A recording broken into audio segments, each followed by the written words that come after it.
Hi, my name is Isabella Brown, and this is my video submission for my Detroit Historical Museum essay for Modern 4. Um, Essentially, what I wrote about my essay wasn't pertaining particularly to a specific exhibit or the museum as a whole. I think, although I've been to the museum before and I did revisit it for this project, it wasn't really important to me as far as the prompt. The prompt asked how we feel about being an artist in Detroit and what part of its past or present or future um, influences me as a student, as an artist. And I wrote in my paper about how I feel what has influenced me the most is the fact that is not what's found in a museum. I recalled a day in the summer that we gathered to watch a piece in my neighbor's apartment, and how wonderful and unique I had thought it was, and how it really played into my experience and what people told me about being a student in Detroit. Like, you're part of something big, you're part of something new. And I quickly learned from a faculty member who had spoke at the piece or at the showing about how using the term blank slate is so wrong. That when we talk about Detroit as a blank slate, or we talk about something as a blank slate that we can create on, you're completely devoiding it of its history, and you're completely devoiding it of all the wonderful things that makes it what it is.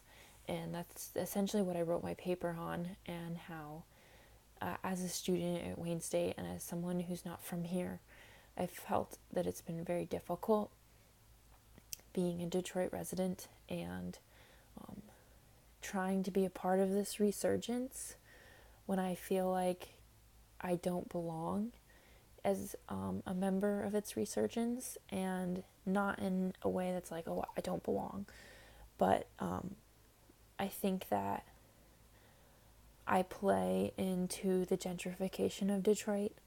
I'm a white middle class student who's well educated and lives in a nice apartment in Midtown. I see so little of what Detroit actually is.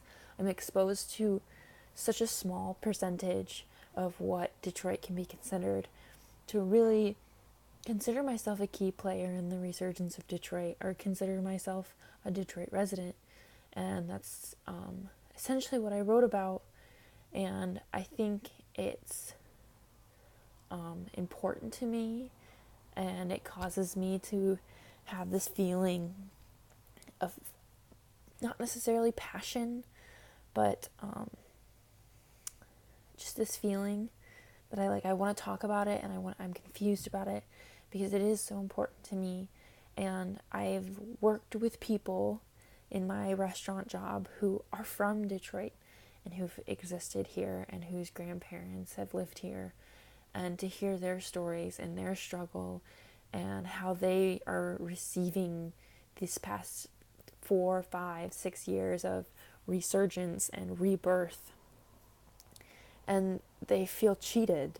They think, I've been here this whole time.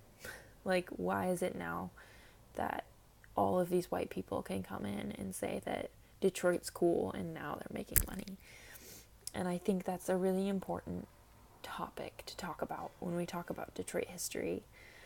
That we're in this very vital political, social, and economic climate, and how are we going to take all these wonderful facts we learned at the Detroit Historical Museum, all of these wonderful things that have existed before us, but mostly the people who still exist here?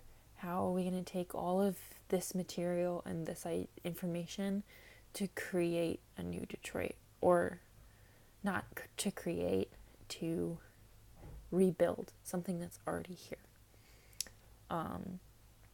And sort of to wrap up my ideas, I think that I'm only a visitor here. That I can never really truly claim Detroit residency. And